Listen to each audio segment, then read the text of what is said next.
This happened just a few weeks ago. I'm a 32-year-old night nurse at a busy urban hospital. I've always been comfortable during the night shifts. The quiet halls and the soft beeping of machines felt normal to me. But I can't shake off what happened during one of those shifts. On my second night, I walked down the hall to check on my patients. As I passed room 204, I saw something on the wall. At first, I thought it was a smudge. But when I got closer, I could see it was writing. It looked like someone was frantically begging for help. I felt a shiver run down my spine. I laughed it off. Maybe it was just a prank or someone playing tricks. I shrugged it off and moved on. I had patients to care for anyway. The next few nights were no different. The messages were still there, more were appearing. Each night, I'd see different scrawls in various rooms, words that seemed to stare right back at me. I tried to ignore them. I told myself I was just tired.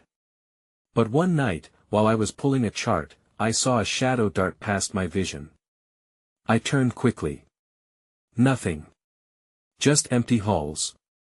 My heart raced, but I convinced myself it was just fatigue. On the next shift, things got weirder. Patients complained about nightmares. They talked about a dark figure standing at the foot of their beds. Some said it felt cold in their rooms. My gut told me these events were tied to the writing on the walls. As I walked the hallways that night, I felt a knot tightening in my stomach. It was as if someone was watching me. I finally shared my concerns with a colleague at the nurses' station. She looked at me like I was crazy. Maybe I was just sleep-deprived. Doubt washed over me. I usually could handle anything, but that night, I felt small. Later, as I walked toward the break room, I heard soft footsteps behind me. I turned around, and there was a figure in the shadows. It looked human but blurry around the edges. My pulse pounded in my ears. The figure just stood there, staring at me. I opened my mouth to speak, but nothing came out. Then it whispered something. I couldn't make out the words, but the cold fear gripped me. I stumbled backward, and the figure vanished into thin air. I wanted to believe I was imagining it all. But I could still feel the weight of its gaze on me. I wanted to run, but there was nowhere to escape. Maybe I was losing my mind. I don't know what's real anymore. But those encounters, I can't forget them. Each night that passes in that hospital reminds me of the darkness lurking in the corners. And I dread going back to work, wondering what else might be waiting in the shadows. I dreaded returning to the hospital for my next shift. The eerie silence felt heavier that night, pressing against me as I walked through the automatic doors. I tried to shake off the remnants of fear still clinging to me. I couldn't let my mind spiral again. As I made my rounds, I took a deep breath. Room 204 was the first on my list. It was still there, the scribbled message, outlining desperate words that made my skin crawl. I swallowed hard and hesitated. I had to know what it meant. I leaned closer, reading the words over and over. "Help me," it said. It won't let go. I felt a chill seep into my bones. I moved on quickly, ignoring the pounding in my heart. I checked on each patient, but the unease lingered. The coldness some had spoken about was palpable now. It whispered through the halls, curling around my ankles like smoke. I could hear soft voices drifting through the air, as if the walls themselves were speaking. Around midnight, I headed toward the break room. My hands were clammy as I poured myself a cup of coffee. I needed the caffeine to fight the weariness settling in. Glancing at the clock on the wall, I noted I still had hours to go. But that was when I heard it again, a faint shuffle, different from my own. I turned, feeling my heart leap in my chest. No one was there. But there was a door leading to the storage room behind me. It was slightly ajar. Hesitantly, I approached it. I pushed the door open, and the moment I stepped inside, the air thickened. I stumbled back, grasping the door frame for support. Inside, the room was dim, only illuminated by the flickering fluorescent light overhead. Then I saw a medical chart lying on the floor. I felt drawn to it. As I picked it up, my hand shook. The name on the chart sent a jolt of fear through me. It was one of my patients. A young man admitted days prior for severe injuries. But this chart was different, it mentioned something unthinkable. Subject experiencing hallucinations consistent with post-traumatic stress. My mind raced. Had he seen the same thing? Was he connected to the whispers and shadows? I dropped the chart and backed away slowly, my breath quickening. That S when I noticed the walls again. Scratches marred the paint, deep lines carved into the surface, almost like words. My own name was etched into the wall. I squinted, heart pounding, as panic took hold. Before I could process what I saw, something cold brushed against my back, and I gasped. I spun around. There it was again, the blurry figure. This time, it wasn't silent. It pointed, its shape flickering like a dying light bulb. A low, chilling sound escaped its lips. "You must listen." In that moment, everything changed. Those few chilling words felt like a warning. My pulse thundered in my ears, and just as quickly as it had appeared, it vanished into thin air, leaving me alone again. But I wasn't just alone, I was terrified. I stumbled out of the storage room, my instincts shouting at me to leave. But I didn't. Something compelled me to stay. I needed answers, and deep down, I knew I was getting closer. I glanced back at the shadows deep in the hallway, feeling an overwhelming urgency. I had no idea what was waiting next, but I felt certain it wasn't finished with me yet. The tension wrapped around me as I left the storage room. It clung to my skin, suffocating. I pressed my back against the wall, trying to gather my thoughts. The message was clear: you must listen. But listen to what? The question gnawed at me like a rat, scurrying through the dark corners of my mind. I felt the urge to return to room 204. I needed to confront whatever was happening, to find out if my patient had experienced these same shadows. I trudged down the dim hallway, the fluorescent lights buzzing overhead like angry wasps. The unease slapped me in the face with every step, but I pressed on. When I reached the room, I paused, hesitating at the door. An ominous silence loomed, and I could feel the chill emanating from within. I took a deep breath, steeling myself, and pushed the door open. The patient lay motionless, eyes closed, as if in a deep slumber. I approached him slowly, trying to remain calm. "Hey, are you okay?" I whispered, letting the words hang in the air. His eyelids fluttered but didn't open. I leaned closer, listening for any signs of distress. Then, I caught sight of something on his nightstand. A small notebook lay there, covered in scrawls and desperate doodles. I picked it up, my hands shaking, and flicked through the pages. The pages were filled with ramblings about nightmares and dark figures lurking in the corners. One line stood out to me: "They keep calling my name." A cold knot twisted in my stomach. He had been experiencing the same hallucinations. I looked back at him, then the notebook, feeling the weight of its truth settle over me. This man was trapped in the same nightmare I found myself stumbling through. Suddenly, I heard it again, the shuffle. This time, it felt closer, more insistent. I swung around, scanning the room. Nothing. I tried to swallow the lump in my throat but failed. My instincts screamed at me to run. But I had to know. Before I could process my next move, a voice broke through the silence. "Help him." I turned, my heart racing. It was a whisper that seemed to come from the shadows in the corner. Paralyzed with fear, I gaped as the blurry figure took shape again. This time, it was clearer, its face twisted in agony. "Help him," it repeated, pointing at the patient. My blood froze. I staggered backwards, confusion washing over me. What did that mean? How was I supposed to help? The figure wavered, flickering like the overhead lights. Find the truth, it insisted, before dissolving once more into the darkness. My breath hitched as the room felt colder, almost suffocating. I glanced over at the patient.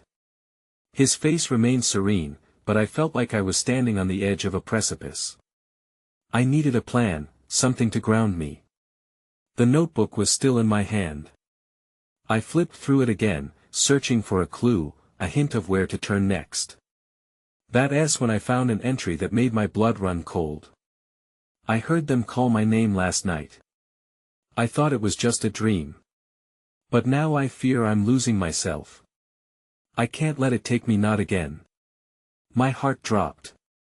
If this had happened before, what had he experienced? And why was he specifically warning me now? As I stood there, the clock ticked ominously in the background, closing in on my resolve. I needed to act, to uncover whatever lay beneath these haunting encounters.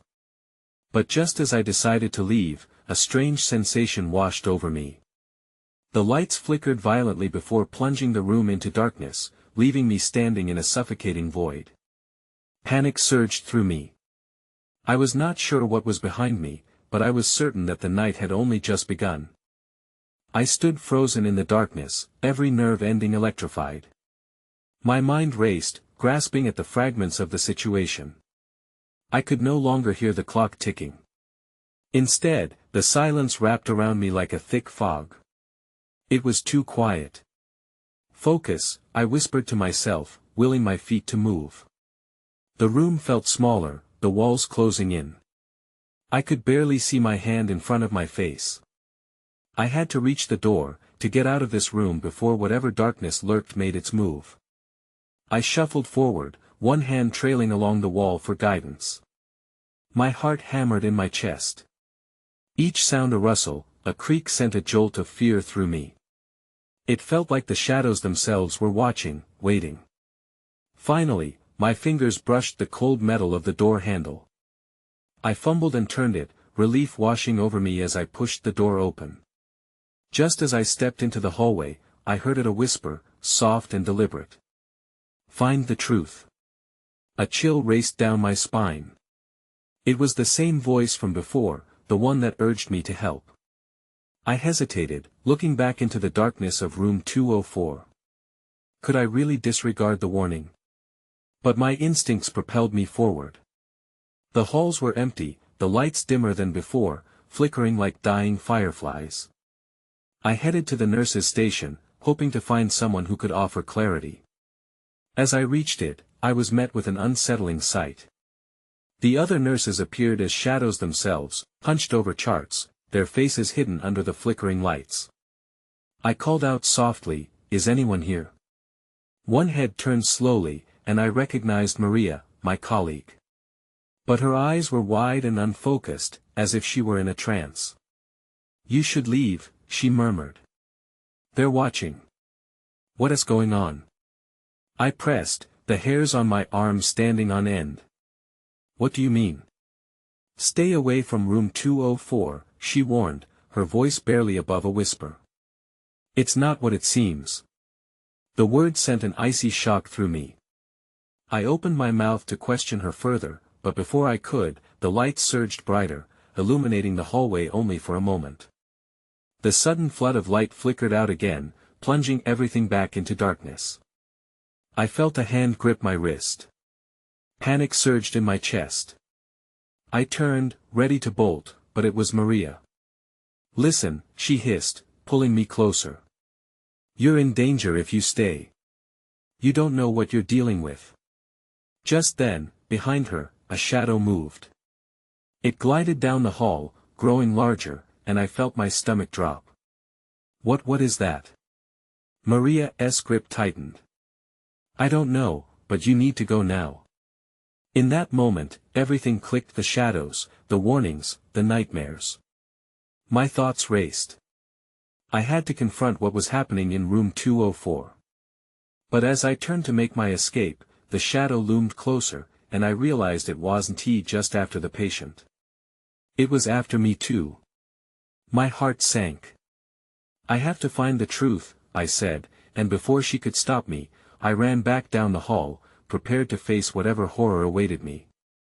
The only thing I could count on was the chilling reminder that the night was far from over.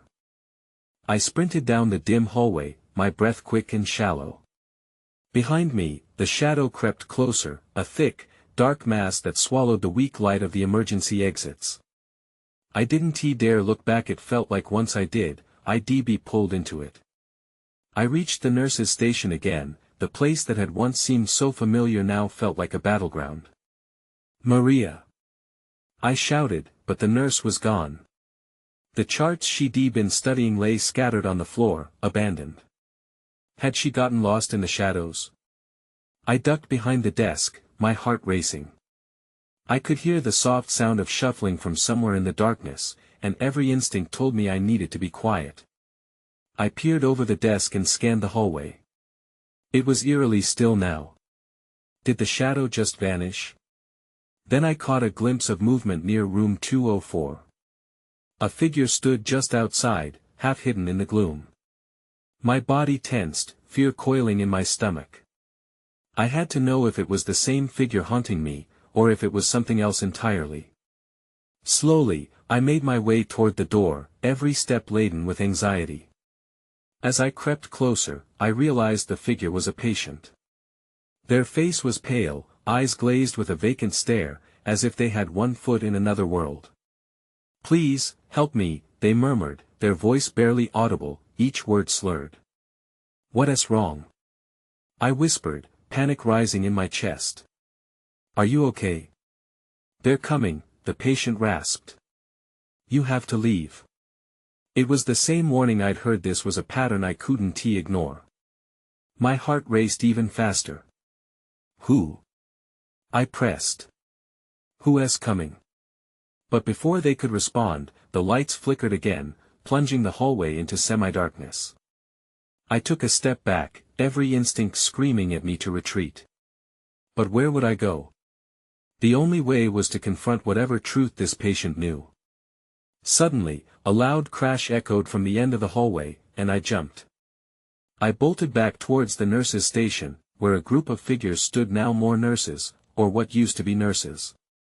Their faces were twisted, as if they were caught between reality and some haunting nightmare. "You shouldn't have come back," one of them hissed. I stumbled, my back hitting the wall as dread washed over me. I was trapped. "What do you want?" I shouted, my voice breaking. But they just advanced, their movements jerky and unnatural. That's when I saw it. Out of the corner of my eye, the shadows around room 204 shifted, almost breathing. I turned and saw a glimmer of light. Was it a doorway? Hope surged within me, but the twisted figures were drawing closer, their whispers growing louder. I didn't have much time. If I wanted to survive the night and uncover the truth, I had to make a choice. Fight or flee. With a newfound resolve, I dashed toward the light, hoping it led to answers. But as I reached for it, I felt a freezing breath against my neck and knew I was not alone. As the world around me darkened, I realized this was only the beginning of the horror. The chill of the air engulfed me, and my heart raced as the light from room 204 flickered erratically. I could still feel that breath, icy and unwelcome, trailing down my spine. Panic clawed at my chest. What was in that room? I darted away from the twisted figures, those once familiar faces now grotesque masks of despair. Forcing myself to look back, I grabbed the edge of the doorframe to steady myself. The nurses moved as if they were strings pulled by an unseen puppeteer. I felt my resolve wavering, but I couldn't let fear win. I had to know what really lurked in room 204. I turned toward the light again, feeling its pull. It wasn't just a glimmer, it was brighter, more inviting, contrasting sharply with the darkness that surrounded me. But before I could step through the door, a loud groan echoed from down the hallway, halting me in my tracks. I hesitated for a moment, then stepped toward the door for a closer look. As I peered into the room, my breath caught in my throat. Inside, the patient from earlier sat upright, but something was off. The vacant look in their eyes had transformed. They were wide with fear. "You need to go." They shouted, this time with urgency. A jolt of confusion hit me. Why were they pleading with me to leave when they themselves seemed trapped? My instinct screamed for me to listen, but I couldn't just turn my back on them. I raised my hands, ready to speak, when suddenly I heard a loud crash again, followed by several more, not far from where the figures lingered. I whipped around again. The nurses had begun to twitch violently, their limbs flailing like marionettes with severed strings. I realized with horror that they were no longer just twisted, they were clearly in pain, as if whatever was behind them was pulling the very essence of them into the shadows. Help us! One of them cried, though their voice was barely recognizable. But I had to go. The warning of the patient echoed in my mind. No. Don't let them take you. I shouted, my voice cracking in desperation. The air was thick with dread, and I felt that sensation again, the thought of being pulled into something darker, deeper. With a surge of adrenaline, I decided I couldn't hesitate. I fled into room 204, slamming the door behind me. The room was much brighter than the corridor, filled with a blinding white light. I scanned for a way out, but the only exit was behind me, back to the madness. Stay here. The patient yelled, pulling their frail body further into the room. You can't let them take you. I looked around, searching for anything that resembled an escape. But my attention shifted as the door rattled violently. The dark figures were trying to break through, their desperate voices blending together into a horrifying crescendo. That's when I noticed a dark, swirling mass gathering in the corner of the room, like a storm ready to burst. My gut twisted with fear and decision. I had to confront whatever it was in that darkness if I wanted any hope of getting out alive. And as I took one hesitant step toward the swirling shadows, I heard a whisper so faint that it took a moment to register. Remember me. The chill of recognition washed over me, connecting me to something I had long forgotten. As the door burst open, I realized not just anyone could escape this nightmare. I was about to find out exactly who or what was waiting for me. I stepped deeper into room 204, feeling the warmth of the light clash with the cold dread encasing me.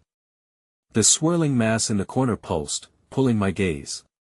It felt alive, a chaotic dance of shadow threatening to spill over. The air was thick with something unnameable, something that reeked of despair. Stay back. I shouted at the darkness. It responded with a violent shiver, as if it had heard me.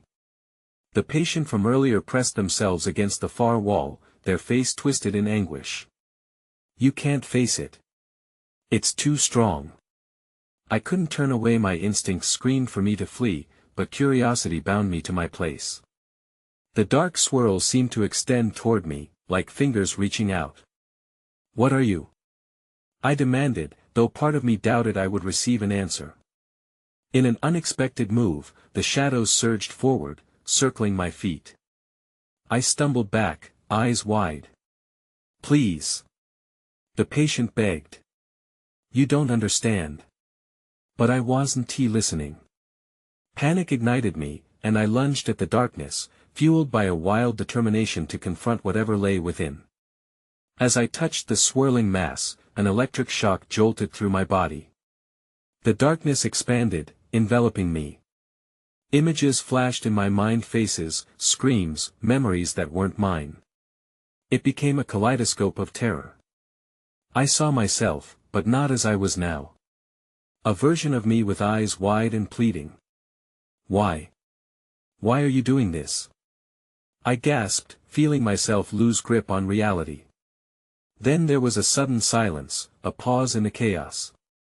The shadows pulled back slightly, revealing glimpses of a room that looked eerily similar to this one, only everything was reversed. A flickering sign on the wall read, Room 101.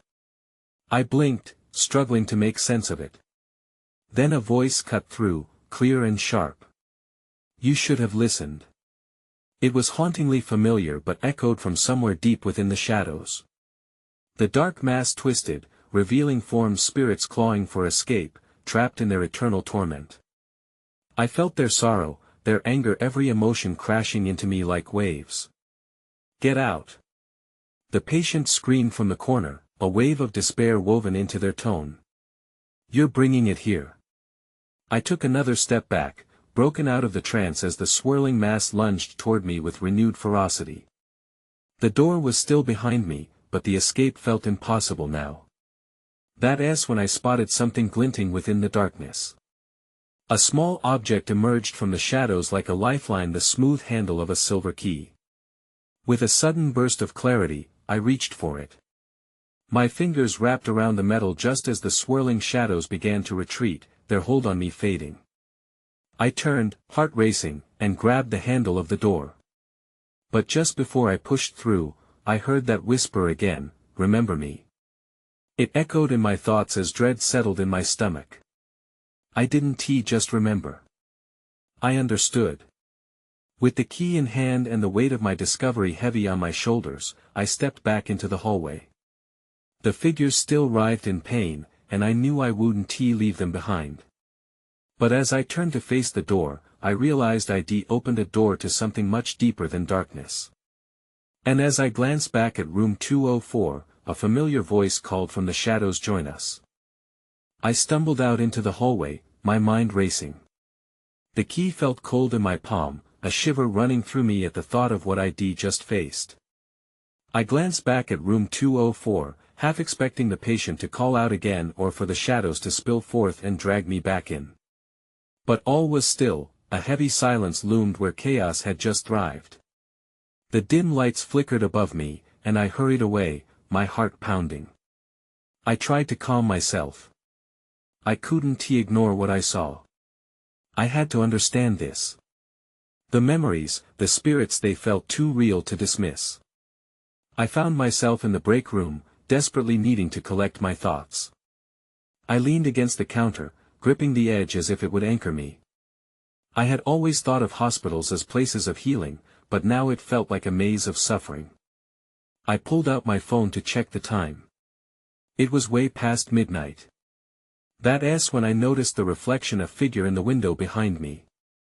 I spun around, but there was no one there. Just the empty hallway, still and quiet. My body tingled with unease. Was I starting to lose it? I forced myself to breathe. I couldn't let fear take control. I walked toward the nearest exit, hoping to find someone to make sure I wasn't alone in this. But as I turned the corner, I heard a soft sobbing sound echoing from a patient's room. "Hello?" I called out, curiosity overcoming caution. I approached the door. It was slightly ajar, and as I pushed it open, the light flickered, casting shadows on the walls. Inside, the room was empty, save for the bed with wrinkled sheets. The sobbing continued, deeper now, more anguished. I felt drawn to it. "Is anyone there?" I stepped inside, searching the corners with my eyes. Suddenly, the sobbing stopped. A chill swept through me. I backed toward the door, but before I could leave, a figure stepped out from the shadows. A nurse. "Are you all right?" she asked, her voice calm but her eyes wide with concern. I blinked, confused. I heard someone crying. Her brow furrowed. "The patients are asleep. No one is here." "But she interrupted, "You need to watch yourself. Things can get disorienting at night." Her gaze shifted momentarily to my hand, where I still clutched the key. "What do you have there?" Before I could respond, the lights flickered again, and an alarm sounded in another part of the hospital. My heart raced. The nurse turned, urgency replacing her calm demeanor. "Stay here. I'll be back." As she rushed out, I remained frozen for a moment, heart pounding. I glanced at the key, feeling its weight in my hand. I had to find out what was going on. I stepped outside, determined to explore further. But just then, an unsettling thought struck me like a lightning bolt. What if the key was meant for room 101? The place I had glimpsed in the shadows. Without thinking twice, I raced down the corridor towards where I thought room 101 might be. I had to know what awaited me there. But as I rounded the corner, my breath caught in my throat. The door to room 101 stood slightly ajar, and from within, I heard those familiar whispers. "Join us." I hesitated at room 101, the whispers beckoning me closer like a siren's call. "Join us." The words crawled under my skin. I swallowed hard, my pulse racing. I couldn't turn back now, I had come too far. Taking a deep breath, I pushed the door open. The creak of the hinges echoed loudly in the silence, sending chills down my spine. Inside, the room was dark except for a feeble light flickering above. The shadows shifted, and I saw the outlines of several figures huddled together in the far corner. "What is going on?" I whispered, stepping inside cautiously. As my eyes adjusted to the dimness, I realized they were patients unresponsive, their eyes glazed over. They were sitting on the floor, backs against the wall. One of them, a young woman with hollow cheeks and tangled hair, turned her head to me. "Help us," she murmured, her voice barely above a breath. Panic surged through me. "Help you with what?" I asked, though I didn't want to hear the answer. "Please. Find the door," she begged, gesturing weakly to a patch of wall behind her. "Before it finds you." My heart raced even more. "What door?" I scanned the room but saw nothing except the wall, cold and bare. Just then, the room seemed to shift, shadows writhing like living things. An icy wind filled the air, and I stumbled backward, colliding with the door. Suddenly, the figures began to rise, moving slowly toward me. Their eyes glinted with desperation, and I felt trapped. I turned to flee, but the door slammed shut.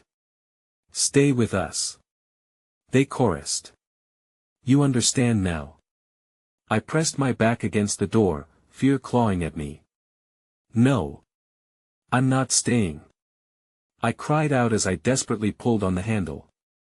The whispers crescendoed into a frantic plea. "You must help us." In my panic, I glanced at my hand, where the key still rested. An idea sparked. I scrambled for the connection between the shadows and my tangible shard of light. "The key!" I shouted, barely processing my thoughts. "Is this what you want?" The figures paused, sensing a change. "The key unlocked the truth," the young woman whispered again, her voice yearning. I rushed toward the wall she had pointed at before. It felt solid.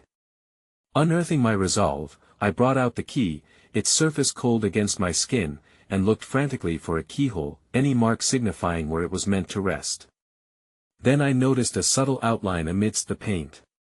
With trembling hands, I forced the key into the depression. It slid in as if made for it, and with a quick turn, the wall shuddered. Painful memories flooded through me, visions of suffering and despair washing over like waves. Then everything went dark. I gasped, reeling from the weight of what I had unlocked. Some unseen force tried to pull me back into the darkness. I wanted to scream, but no sound came out. A final push against the door flung it open, spilling me back into the hallway, gasping for air. I collapsed onto the floor, hands shaking. In that moment, I realized I hadn't just opened the door, I had touched something more. Something that should have stayed hidden. As I lay there, breathless and terrified, I knew this was only the beginning. Outside, the alarms were still blaring, but something else echoed in the night, a malevolent presence searching for me. I had stumbled onto something dangerous, and I wasn't sure how much longer I could keep running. The air was thick with tension as I lay on the floor, gasping for breath. The wall I had opened loomed behind me like a looming shadow, a threat that I couldn't fully grasp. What had I unleashed? The corridors pulsed with an unsettling energy, seemingly alive with hidden horrors waiting to erupt. I pushed myself up, my hands trembling. The emergency lights cast an eerie glow in the hallway, but I couldn't shake the feeling that the darkness was closing in. My heart raced as I stumbled to my feet, taking in my surroundings. The hospital had transformed into a mausoleum filled with whispered secrets. Shadows flickered just outside my vision, and I felt an undercurrent of dread seize me. I needed to find help to make sense of it all. Desperate, I turned toward the nurse's station. But as I reached it, the unsettled atmosphere grew heavier. There was an unnatural stillness, a silence that roamed too freely. The charts still lay scattered, but the usual bustle of the night shift was absent. I felt like I was the only soul left in this desolate expanse. "Maria?" I called out, hoping I might find a familiar face. But all that answered me was the echo of my own voice bouncing off the walls. I leaned against the desk for support, my mind racing as I recalled the conversations I'd had, the warnings that had permeated the nights. The words "find the truth" replayed through my thoughts, wrapping around my brain like a vice. What truth? And who was watching me? That's when I heard a soft, sinister giggle from behind me. I spun around, and my breath caught in my throat. The shadowy figures formed once more, twisted and grotesque, their faces contorted with despair and madness. "Join us," they whispered in unison, their voices merging into an unsettling chorus. "No. I want tea," I shouted back, feeling feeble against the weight of their longing. Deep down, a part of me ached at the sight. They were trapped, just like the patient in room 204, victims of their own anguish. But I couldn't allow myself to be drawn in. I had to escape. The figures circled, their presence thickening the air. "You've already opened the door," one of them hissed, its eyes glinting with a haunting light. "You are a part of this now." Without another thought, I sprinted back down the hall, my heart racing. The key remained clutched tight in my hand, a reminder of everything I had unleashed. I pushed past the murmurs that shrouded me, heading toward the nearest emergency exit, desperate to break free of the darkness lurking behind me. But as I neared the exit, a rush of cold air whipped through, slamming the door shut. The shadows seemed to thicken, encroaching closer, their whispers rising to a fever pitch. "You can't escape. You must listen." Panic fluttered in my chest. I turned back, knowing I had to confront the swirling mass, the truth I had feared to understand. There was no escape until I faced whatever waited for me in room 204. I ran back, heart pounding, the key feeling heavy in my pocket. This was my way in as much as it was a burden. I flung the door open and stepped into the blinding light once more. But this time, I wasn't going to be consumed by the shadows. The patient was still there, braced against the far wall, their expression fraught with urgency. "You're risking everything." "I'm not leaving you," I replied, voice steadier than I felt. A flicker of hope danced in their eyes. "Then help us," they implored, the collective memories of despair pulsating through the room. "Help us break free." As they spoke, I felt a connection to the shadows, to the trapped souls yearning for freedom. The key pulsed in my pocket, and I felt its weight shift closer to the living energy in this room. "Maybe it's all connected," I murmured. "The key, the shadows, it's all about understanding." With shaking hands, I unsheathed the key, prepared to unlock more than just a door. Standing firm, I brandished it at the center of the swirling mist. "I'm listening," I shouted. "Tell me what I need to know." The shadows twisted and curled, almost as if recoiling before me. A voice resonated deep from within the darkness. "You must let us in," the spirits wailed. The mass surged forward, catching the edges of my perception, the cold breath of their desperation filling my lungs. And then it hit me.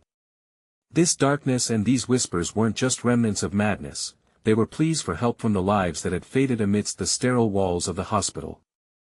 This place had become a graveyard for souls desperate for closure, trapped within their fears. I took a deep breath, the weight of it all crashing over me. "I'll help you," I exclaimed, willing the key forward. "But we need to break the cycle." As if responding to my words, the darkness pulsed and coiled like a snake, and for a fleeting moment, I felt the warmth of connection. It surged through me as memories and emotions collided, all the grief that had surrounded the hospital's silent corners, everything condensed into a resonant cry. The aura around me transformed, and for a heartbeat, I could see their faces clearly, those who had been lost, whose voices had echoed endlessly through the halls. With every ounce of strength, I drove the key deeper into the swirl of shadows. "Release!" I cried, the word breaking through the fear clouding the room. "Release them!" The shadows collided violently, and a roar echoed as if the very fabric of the hospital screamed in anguish and relief. The darkness thrashed violently, and for the first time, I felt their pain begin to recede. Faces twisted in gratitude met my eyes momentarily before they began to fragment and dissolve into ethereal light. Then silence. I sank to the floor, exhausted and bewildered. Waves of relief washed over me as I raised my gaze. The room felt different, lighter. The suffocating weight of despair had lifted. But lingering chaos swirled in my chest. I had helped them, but was it enough? Did I really understand the depths of what lay within these walls? What would happen now that the door had been opened? As I stood, I sensed the shadows still lingering, the whisper of their dark secrets brushing against my consciousness like a lingering doubt. I didn't know if the darkness was truly gone or if it had merely retreated, waiting for someone else to discover the truth. And as I stepped out of the room, the familiar flicker of lights caught my eye. I paused at the doorway, glancing back, feeling both a sense of closure and an inscrutable uncertainty, knowing that though the immediate danger had passed, the answers, like the shadows, might never fully dissipate. I took a deep breath, and with one final glance back, I slipped into the hallway, adrift in a strange new reality where once concealed mysteries lived on in haunting resonance. The truth, after all, didn't promise an end, it only opened the door to new beginnings.